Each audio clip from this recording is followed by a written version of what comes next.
OK, c'est ça, le deuxième morceau, comme ça parlait de Matthieu, le dernier chapitre de Matthieu 28, le dernier affaires.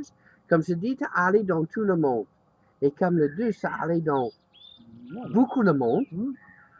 C'est très intéressant quand nous se commence à parler. Oui, donc c'est ce que je disais que l'opportunité des païens, l'opportunité des non-croyants, elle est souvent produite parce que d'autres, qu'ils soient croyants ou pas, refusent qu'on leur parle. Et Jésus a dit une chose qui est très intéressante. Il a dit, nul prophète n'est reconnu dans sa propre patrie. Oui. D'accord? Alors, ça nous paraît très handicapant.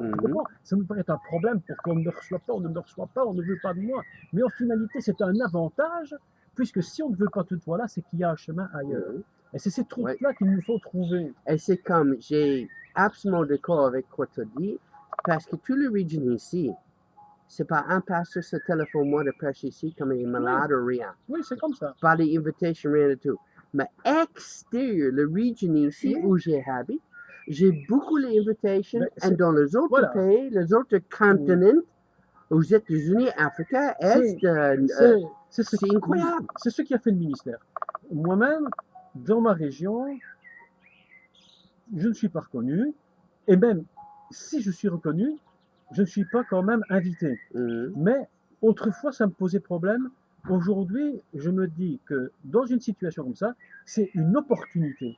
Parce que ça permet, et ça m'a permis à moi, de partir à l'étranger, de visiter beaucoup de pays d'Afrique pendant 25 années, de visiter des pays comme la Russie, l'Allemagne, la Pologne, etc., beaucoup de pays, là où nous n'aurions pas été si nous étions restés ici. Donc, en finalité, la parole de Dieu nous dit que tout concourt au bien de ceux qui aiment Dieu, et que si une porte se ferme, ce n'est pas un problème, parce que le maître de la porte, c'est Jésus. Il est le maître. Et c'est quoi j'ai fait l'expérience, spécialement après le divorce. Ça arrive à moi, je ne sais pas vous dire le divorce, mais ça arrive. Mais c'est une affaire, c'est très fort, c'est dans mon cœur. Dieu te fait comme tu voudrais, ben, Seigneur, la seule affaire que je connais, c'est le prêche. J'ai l'âme de prêche. Du prédicateur. Le prédicateur, je voudrais faire ça. Avant, j'ai fait toutes les autres affaires dans le monde. Et ça, c'est vrai. C'est comme Dieu, le monde, c'est cassé. Et cassé. Le pasteur maintenant. Je n'intéresse pas quel de le cinqfold ministère toi dedans. Le enseignant, le pasteur, l'évangéliste, le prophète ou les apôtres. Le monde et beaucoup les denominations, ça veut dire casser le pasteur, cause divorce, cause le destruction, parce que le diable n'est pas content et il fait tous les différents chemins de casser l'avancement de l'éducation à la personne ne se croyant pas. Mais comme nous, ça continue de persévérer, comme j'ai vu toi, te fait, parce que tu connais les autres, combien d'années maintenant? 15 ans? Combien d'années que je suis dans le ministère? Non, tu connais les autres. autres. Oh, plus, hein? Oui, une quinzaine d'années, 15 ans. 15 ans. Oui. Et comme ça, toi, vous, moi, j'ai vu à toi, où c'est le difficile, ça arrive, mais c'est continue, et tu continues, et continue. Oui, on continue parce que la propagation de l'évangile, c'est pas un travail d'homme, c'est un travail divin. Si Jésus a dit, il confirmait sa parole, ça veut dire que c'est pas l'homme, mais c'est Dieu. Si c'est pas lui, on abandonne. Si c'est pas lui, tu abandonnes, j'abandonne. C'est ce que j'ai vu aussi. Hein? C'est le papa, c'est le pasteur. Automatiquement, le garçon, c'est le pasteur, mais c'est pas un appel à lui. C'est le pouce de le papa. Comme ça, il prend tout le ministère, comme il grandit, comme il finit l'école. Mais le pasteur, comme ça, c'est jamais reste fidèle avec le Seigneur dans l'appel parce que ça n'existe pas les appels. C'est le poussant de le papa. Bon, c'est vrai qu'il y en a qui ont un ministère qui soit appelé, c'est pas une règle générale, hein, c'est pas une règle générale. Mais c'est vrai que la base du ministère, c'est la parole, c'est le Seigneur lui-même qui nous tient dans le ministère. On doit savoir en tant que ministère que les portes fermées ne sont pas des handicaps, Oui. mais les portes fermées nous empêchent de rentrer dans le travail avant le temps de Dieu. Oui. Parce qu'il y a un temps de Dieu pour toute chose. Et souvent, le problème des ministères ne vient pas de ce qu'ils attendent, mais vient de ce qu'ils veulent aller plus vite que Oui. ce que Dieu ne veut. Mm. Nous autres, nous regardons notre âge, nous regardons aux circonstances, Dieu regarde seulement à son but. Mhm. Tu comprends, John? Oui. C'est pourquoi ce n'est pas un problème en soi, même si les temps sont longs. On a une conception qui est fausse sur le ministère. Mhm.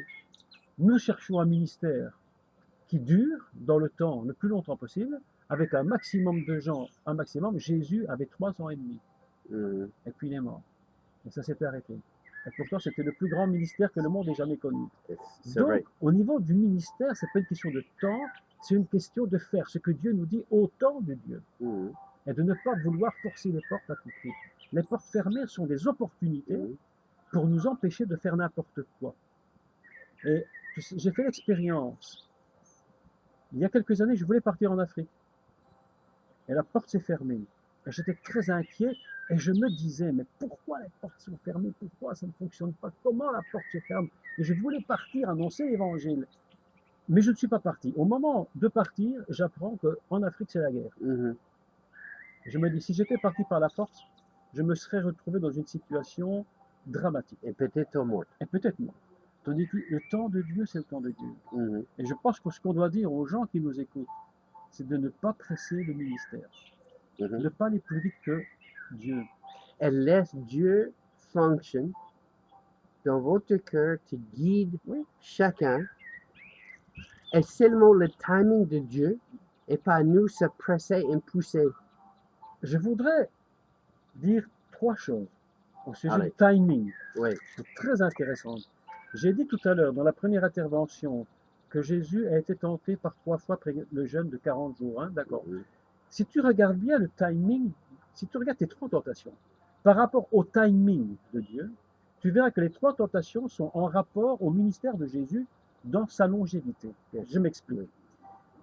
La première chose que le diable dit à Jésus, c'est change les pierres en pain. D'accord? Oui. Changer les pierres en pain. De manger. Et regarde bien, le premier miracle de Jésus à Cana, c'était changer l'eau en vin. Un vin. Oui. Tu vois qu'il y Dans a, le mariage. tu vois qu'il y a là quelque chose d'une vérité spirituelle. Mhm. C'est que le diable voulait faire entrer Jésus avant le temps. Mais pas seulement ça. Ça, j'ai d'accord avec ça. Mais c'est aussi, c'est la grande tentation. Le diable, il connaît le point faible dedans nous, de Oui. chacun, parce que nous, c'est pas assez dedans, comme se dit ici, de connaître le mot de Dieu. Parce qu'il dit 2 fois ici, faites l'éducation, faites les signants les autres. Et c'est le travail de le cinquefold ministère. C'est dit, allez dans tout le monde, te fais l'éducation, te dit, les autres, c'est pas connaître assez. Et nous, ce fonction te donne les autres de le correct timing comme nous se parler, parce que avec l'expérience en moi, te donne la classe ou te donne quelque chose de l'église. Mais l'église, c'est pas ça y est, tu acceptes ça. Tu allé trop vite et se dit, oh, tu n'as pas accepté ça. Mais peut-être tu as fait ça 6 mois, 1 an après, tu as fait le basse, après c'est accepté. Et ça, c'est important, c'est le timing. Très important le timing. C'est pourquoi je pense que trop de ministères veulent faire les choses avant le temps. Oui. Trop de gens veulent prouver à eux-mêmes qu'ils sont dans le ministère, appelés au ministère. Oui. Mais Jésus, il n'a rien voulu prouver à lui-même, parce qu'il sait qui il est. Tu sais un problème, c'est que les gens ne savent pas qui ils sont. Oui. Les gens veulent le ministère, mais ils ne savent pas réellement qui ils sont et ce que Dieu leur demande au temps où il veut. Oui. Et regarde maintenant, la deuxième tentation de Jésus. Tu vois, c'est intéressant. La deuxième tentation de Jésus, c'est que lorsque le diable lui dit monte, il le fait monter en haut du temple, il dit jette-toi en bas. Oui. Et regarde que par la suite, le ministère de Jésus, c'est quoi? ça se passe devant les religieux, Mhm. mais au temps du Seigneur. Mais imagine-toi que Jésus écoutait la voix du diable et qu'il se soit jeté du haut du temple pour prouver qu'il était le Messie. Mhm. Tu imagines la catastrophe. Ouais. Jésus s'écrase sur le sol devant les religieux et dit, moi je suis quelqu'un de formidable qui s'écrase. Je vais te dire une chose, John, et que ceux qui nous écoutent comprennent bien ça. Beaucoup de ministères se sont écroulés et ont connu des catastrophes financières parce qu'ils ont voulu faire les choses, parce qu'ils voulaient prouver Mhm. que Dieu était avec eux. Et c'est pourquoi Jésus va dire, il va dire une chose, Jésus, il va dire, cette parole de l'Exode, il dit, tu ne tenteras point le Seigneur ton Dieu. Écoute-moi, beaucoup de ministères ont tenté Dieu. Oui, parce que j'ai vu ça aux États-Unis, parce qu'aux États-Unis, le gouvernement ne s'est pas donné l'enfant de l'Église. Oui. C'est pas plus mal, hein? Sur l'Église, c'est pas plus mal, hein? Oui, mais l'Église aux États-Unis, c'est aller à la banque, il fait le prêt pour beaucoup, le million, le dollar. Et regarde, maintenant, l'économie s'est cassée en bas. Dieu dit ça, Apocalypse et Daniel, c'est dit dans le dernier temps, nous, c'est dans le dernier temps. Bien sûr. Et c'est nécessaire, tu arrêtes de faire et fonctionne comme le monde. Il est clairement certain, John, que ce que tu dis est vrai, il est clair, et je suis convaincu qu'aujourd'hui, si on doit faire des ministères qui coûtent beaucoup d'argent, on a vraiment intérêt à savoir que c'est Dieu qui nous le demande. Sinon, on va se mettre dans des situations comme le diable disait à Jésus, jette-toi du temps pour montrer qui tu es. Mais je n'ai rien à montrer. Je suis ce que je suis. Parce que nous, c'est un appel dans notre cœur. Ça produit le miracle, comme nous, ça allait quelque place en prêche. Si le miracle se fait, c'est comme un temps, un stamp. J'ai Jesus et j'ai de corps avec quoi? Apostle Jack, Evangelist Jack et Apostle John se prêche. Et j'ai fait le stamp, les approval. Quoi se dit, c'est correct. Et j'ai laissé le miracle, ça aller. Mais l'Église, c'est beaucoup la dette. Le pasteur, c'est pas les appels correctement, ne suivent pas correctement. Tout s'est cassé. Tu sais, on revient sur cette deuxième tentation. Une chose qui est très intéressante, c'est qu'on a remarqué toutes ces années, beaucoup de ministères se sont fatigués. Ils ont été usés. Usés, tu vois, comme des chaussures. Usés. Parce qu'il est trop busy. Tu sais pourquoi? Il fait des affaires, Dieu ne sait pas voudrait lui de faire. Parce que si tu prends le texte de l'Exode, il est dit du peuple d'Israël que lorsqu'ils ont traversé le désert, leurs vêtements ne s'usaient pas et leurs chaussures ne s'usaient pas. Pourquoi? Parce que quand la nuée se levait, ils suivaient la nuée. Quand la nuée s'arrêtait, ils s'arrêtaient. Le problème qui se pose aujourd'hui, c'est que beaucoup de gens se lèvent quand la nuée ne se lève pas. Et ça nous use nos chaussures. Et ça use notre vie, ça use notre morale, et ça nous empêche de faire le ministère dans l'onction. Moi, j'ai appris une chose du Seigneur. Mais ça aussi, c'est Dieu, ça protège la personne, ça suive lui correctement. Si nous sommes dans son temps, pour la bonne cause du Seigneur, au bon endroit, je te dis que Dieu pourvoit. Et beaucoup de ministères, peut-être seraient moins grandioses d'apparence, mais beaucoup plus puissants dans la réalité. C'est comme j'ai dit, j'ai préféré une petite église, avec tout le monde s'écouter bien, se suivre le Seigneur bien, se faire le travail bien. Il faut laisser. Et connaître le mot de Dieu bien. Il faut laisser. Avant, à grande église, se connaître rien de tout. Oui, il faut laisser au Saint-Esprit ce qui lui revient à lui. C'est-à-dire que la Bible nous dit, pour revenir à Matthieu, c'est-à-dire que la Bible dit que c'est le Saint-Esprit qui a ajouté à l'Église. C'est-à-dire que c'est bien une œuvre divine et non pas une œuvre d'homme. Ça, c'est très important de comprendre. Mais c'est beaucoup de l'Église, comme tu c'est pas à suivre le Saint-Esprit, tu as senti absolument rien du tout, comme ça mort. Et c'est la raison beaucoup sont partis de l'Église aujourd'hui, parce que c'est absolument rien là te prendre.